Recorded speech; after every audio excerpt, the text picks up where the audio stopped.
Et si, en quelques secondes, la réputation et la sécurité de tout un continent s'effondraient dans une explosion?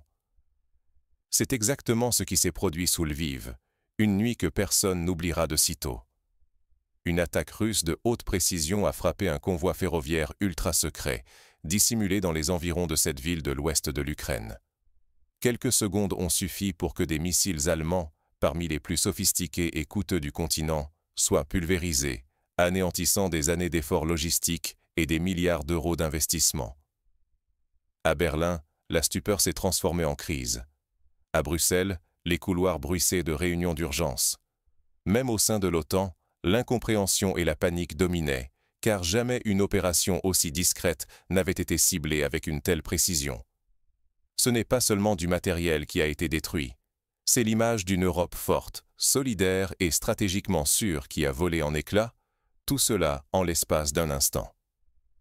Derrière la déflagration, c'est la crédibilité stratégique de l'Europe qui vacille, mettant en jeu non seulement d'immenses ressources financières, mais aussi sa capacité à peser sur l'issue du conflit ukrainien.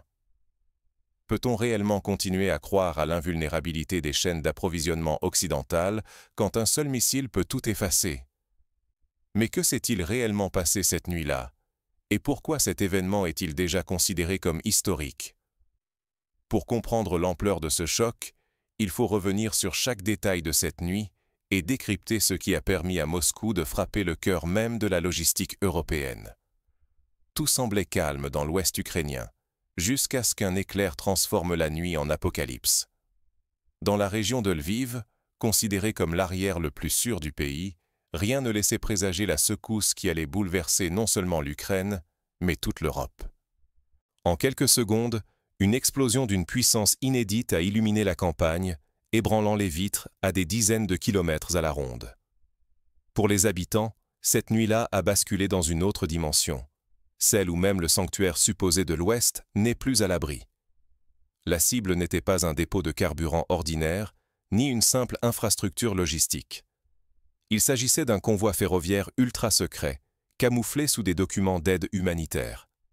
Ce convoi transportait des missiles de très longue portée, de type Taurus, expédiés par l'Allemagne à destination de Kiev. Ce précieux chargement devait marquer une nouvelle étape dans la guerre, un avantage stratégique que l'Ukraine espérait depuis des mois. Mais la surprise fut totale. Dès les premières minutes, le silence s'est imposé sur les réseaux officiels. Les autorités ukrainiennes, prises de court, ont publié un bref communiqué évoquant une explosion sur un site énergétique. Pourtant, les images relayées sur les réseaux sociaux ont immédiatement semé le doute. Des vidéos amateurs montraient une boule de feu, des détonations secondaires et une colonne de fumée visible loin à la ronde. La panique gagnait la population, tandis que les analystes tentaient de démêler le vrai du faux. Rapidement, la confusion a cédé la place à l'effroi.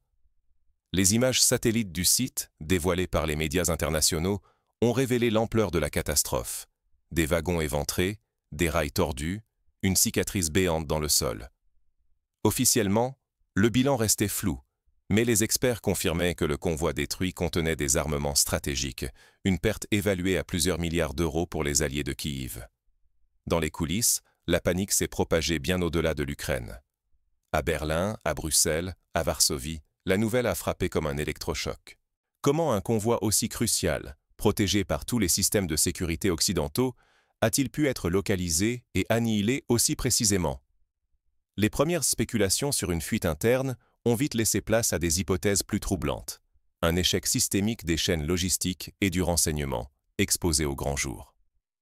Face à l'évidence, Kiev a dû composer avec la perte d'un atout stratégique majeur et la menace d'une crise de confiance avec ses soutiens occidentaux. Les doutes se multiplient, la sécurité des acheminements, la fiabilité des alliances, tout semble soudain remis en cause. Le choc est à la hauteur des ambitions envolées.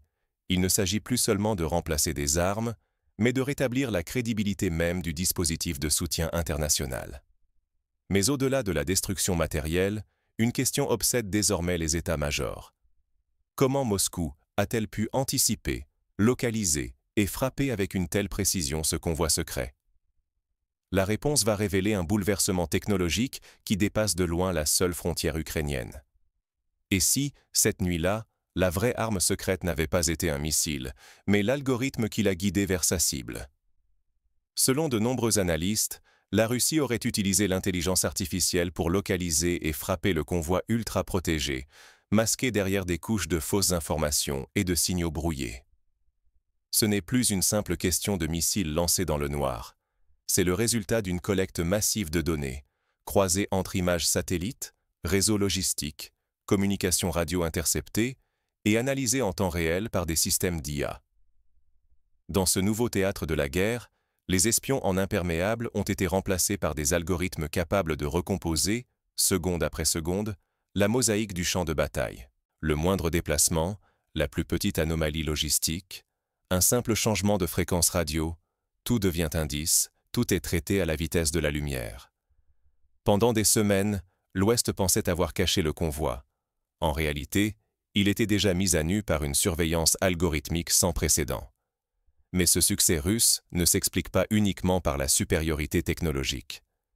Très vite, à Berlin et à Bruxelles, la question du comment glisse vers celle du pourquoi.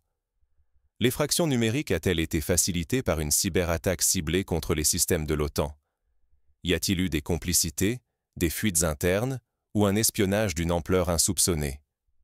Les experts soulignent qu'une telle précision implique soit une brèche dans la cybersécurité des alliés occidentaux, soit une surveillance technologique si avancée qu'elle remet en cause tout le modèle de sécurité européen. À Berlin, la panique politique a éclaté dès l'aube. Le chancelier est convoqué d'urgence, les ministres cherchent des coupables, l'opposition réclame un audit complet et la presse évoque déjà la nuit la plus sombre de la défense allemande. La confiance dans la capacité du gouvernement à protéger ses secrets vacille. À Bruxelles, c'est la stupeur. Personne n'ose confirmer l'ampleur des pertes, tandis que les réunions d'urgence s'enchaînent dans le silence le plus gênant. L'Union européenne, paralysée, hésite entre la colère sourde et la crainte d'un séisme politique. Le prestige occidental, forgé sur la supériorité technologique et la solidarité stratégique, vacille dangereusement. Si les armes les plus modernes et les routes les mieux gardées peuvent être ainsi déjouées, c'est tout le modèle de soutien à l'Ukraine qui est remis en cause. Pire encore, la suspicion d'une fuite d'informations vitales fait trembler l'ensemble du système. Les Alliés redoutent désormais que d'autres opérations secrètes ne soient déjà compromises et que la confiance mutuelle soit irrémédiablement entamée. Ce coup de tonnerre n'est pas seulement un revers militaire ou diplomatique, il ébranle jusqu'à la croyance fondamentale en la sécurité et la maîtrise de l'Europe sur son propre destin. Dans les chancelleries, une certitude s'impose. Le monde a basculé dans une nouvelle ère où la guerre de l'information et la domination algorithmique redéfinissent toutes les règles. Mais au-delà du choc, une question obsède désormais les dirigeants européens. Comment reprendre l'initiative et éviter que la prochaine attaque ne soit encore plus dévastatrice? Et si la prochaine cible pouvait frapper n'importe où en Europe, et que désormais, plus aucun lieu n'était à l'abri? Cette question, autrefois impensable, hante désormais les capitales du continent. Le choc de Lviv a déclenché un effet domino. La Pologne a immédiatement renforcé ses contrôles à toutes ses frontières, militarisant ses voies ferrées et réorganisant ses stocks stratégiques. La Tchéquie, confrontée à la peur d'une escalade, a réduit de façon drastique ses flux logistiques, ralentissant l'envoi d'aide et imposant de nouveaux protocoles. En Hongrie, la tension politique s'est accrue. Débats d'urgence au Parlement, appel à la neutralité et manifestations de citoyens craignant d'être entraînés dans un conflit plus vaste. Partout, la notion de zone sûre a perdu tout son sens. En Allemagne, l'onde de choc s'est rapidement transformée en crise de confiance. De puissantes protestations publiques secouent Berlin et Munich. Les citoyens s'interrogent. Comment tant de milliards d'euros ont-ils pu disparaître en une nuit et l'État est-il encore capable de les protéger? La pression sur le gouvernement et la chancellerie atteint un niveau inédit depuis des décennies. Face à cette vulnérabilité exposée, l'OTAN et l'Union européenne n'ont eu d'autre choix que de revoir dans l'urgence la totalité de leurs protocoles de sécurité. De nouvelles normes logistiques sont discutées, transports éclatés, itinéraires multiples, recours massif à l'intelligence artificielle pour anticiper les menaces. Mais ces mesures suffisent-elles à restaurer la confiance? La guerre de l'information, quant à elle, amplifie chaque doute. De fausses alertes, des rumeurs d'autres frappes, et des campagnes de désinformation se multiplient sur les réseaux sociaux et dans les médias. Ce climat de nervosité et de suspicion mine la cohésion, pas seulement entre gouvernements, mais aussi au sein même des sociétés. Désormais, la stabilité politique, la cohésion de l'Union européenne et même la paix sociale sont fragilisées. Chaque erreur, chaque défaillance de communication ou de préparation pourrait coûter des vies ou précipiter une crise encore plus profonde. À quoi ressemble l'Europe lorsque la confiance vacille et que chacun doute de la sécurité collective? Peut-on vraiment se préparer à une nouvelle ère où l'intelligence artificielle dicte le rythme du conflit et où chaque territoire devient une cible potentielle? Au-delà des réactions immédiates, il devient vital de comprendre quelles leçons tirer de ce bouleversement. Quelle stratégie nouvelle pourrait empêcher que l'histoire ne se répète ou s'aggrave? Ignorer la révolution technologique du champ de bataille, c'est s'exposer à de nouveaux fiascos. L'exemple de Lviv le prouve. En quelques minutes, un seul tir de précision a mis à nu des années d'illusions sécuritaires et des milliards d'euros d'investissement. Face à cette réalité, il devient urgent de repenser notre manière d'assurer la sécurité européenne. Première leçon. Les chaînes logistiques militaires ne peuvent plus être conçues comme autrefois. L'intelligence artificielle, capable de croiser en temps réel des images satellites, des flux de données et des signaux numériques, impose une refonte de toute la planification logistique. Même les itinéraires les mieux gardés sont désormais vulnérables. Et ignorer ce risque, c'est ouvrir la porte à des pertes stratégiques irréversibles. Deuxième enseignement. La cybersécurité et l'analyse comportementale doivent être intégrées à chaque niveau des opérations. Les adversaires ne se contentent plus de détruire physiquement. Ils piratent, manipulent et décryptent l'information pour déstabiliser l'ensemble du théâtre d'opération. La guerre se joue autant dans les réseaux et les algorithmes que sur le terrain. Troisièmement, l'ère de l'opacité et des décisions prises à huis clos touche à sa fin. Aujourd'hui, la transparence et la responsabilité ne sont plus de simples principes démocratiques. Ce sont des armes pour préserver la crédibilité et anticiper les crises. Anticiper, c'est surveiller en continu les signaux faibles, partager l'information et accepter la remise en question rapide des schémas établis. Mais la sécurité ne concerne pas que les états-majors. Pour chaque citoyen, il devient crucial de comprendre que la souveraineté et la stabilité européenne dépendent aussi de la vigilance démocratique. La désinformation, la perte de confiance ou l'inaction collective peuvent s'avérer aussi dangereuses qu'un missile guidé. Rester passif face à ces mutations, c'est offrir à l'adversaire une longueur d'avance nette, exposant l'Europe à la perte de contrôle sur ses propres intérêts et à l'érosion de sa souveraineté.